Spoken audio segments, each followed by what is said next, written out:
23 number प्रश्न। 22 number जो प्रश्न है ये आपको आसान है। 3 तरह के वस्तु बनाता है और तीनों का अलग अलग प्राइम कॉस्ट का बात दिया हुआ है। और फिर फैक्ट्री ओवरहेड मूल लागत का है, कारखाना कार्यालय ऊपरी व्यय, कारखाना लागत का कितना प्रतिशत है, वो सब आप आराम से जोड़ दीजिए, निकाल के इजी रूप से बन जाएगा।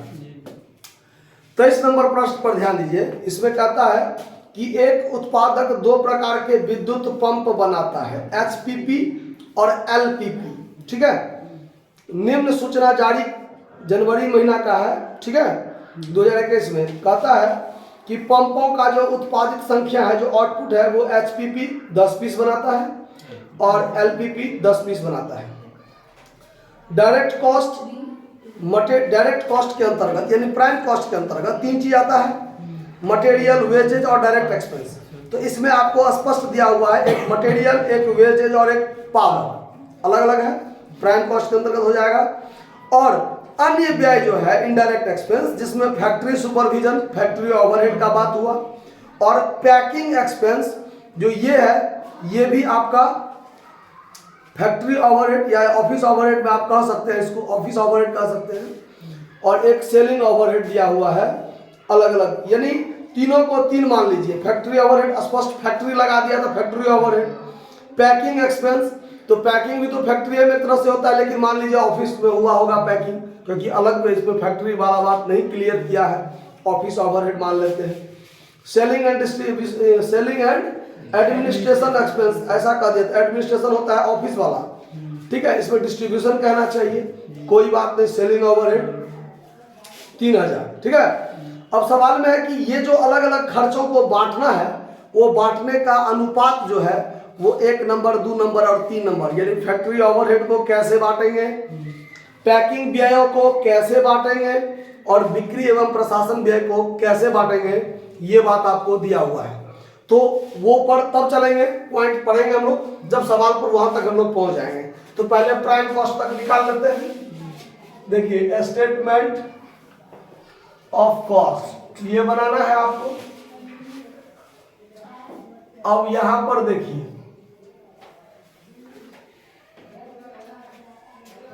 टोटल वाला कॉलम हम लोग नहीं बनाते हैं, 2 कॉलम कर दिए।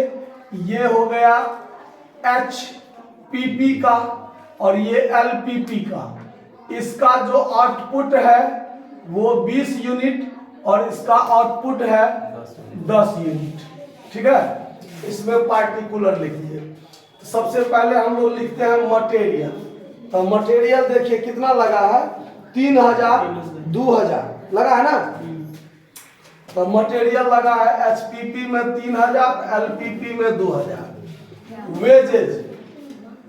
वेजेज यानी लेबर 6000, 4000, इसमें 6000, इसमें 4000।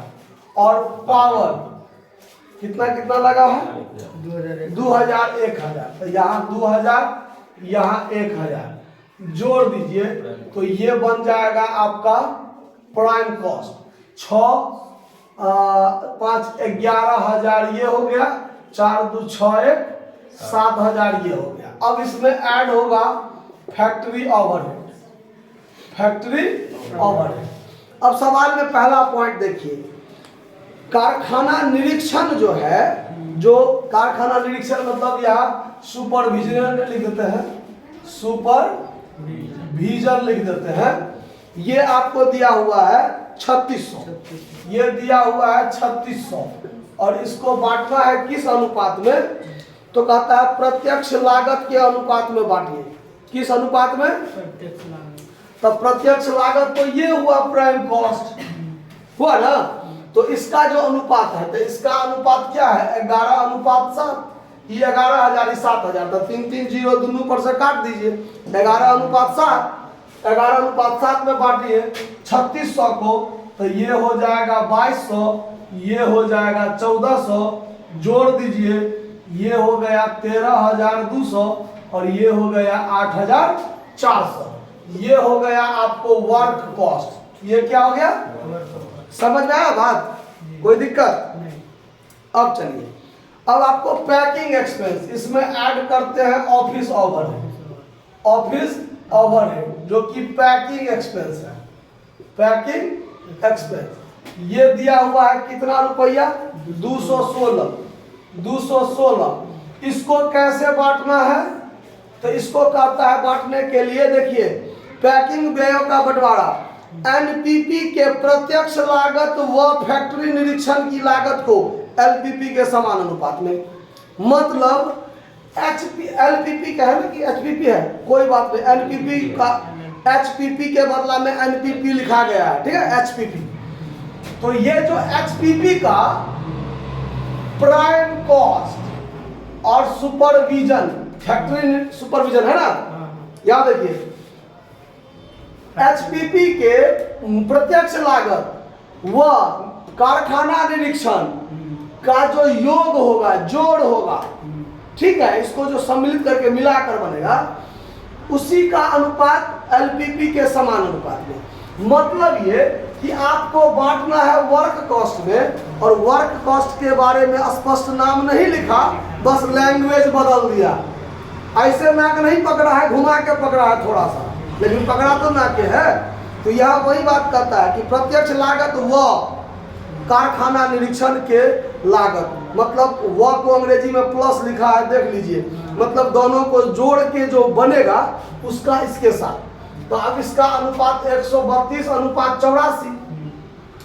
अब 132 अनुपात 84 लिखिएगा तो 2 से काटिएगा 42, 2 से काटिएगा तो 66, 2 से काटिएगा 21, 2 से काटिएगा 33, 2 से काटिएगा, 2 से नहीं, अब 3 से कटेगा तो 3 से कटेगा तो 7, अब 3 से कटेगा 11, यानी ये भी 11 अनुपात 7।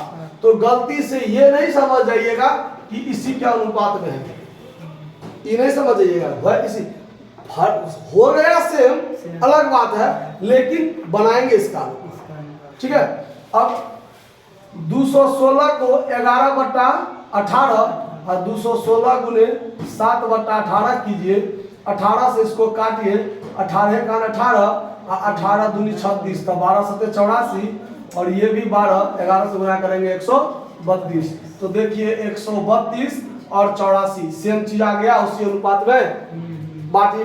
तो अब इसको जोड़ दीजिए तो 13,332 और ये हो गया 8,484। इसको मिटा देते हैं। अब आगे देखिए, अब ये हो गया आपका cost of production, cost of production.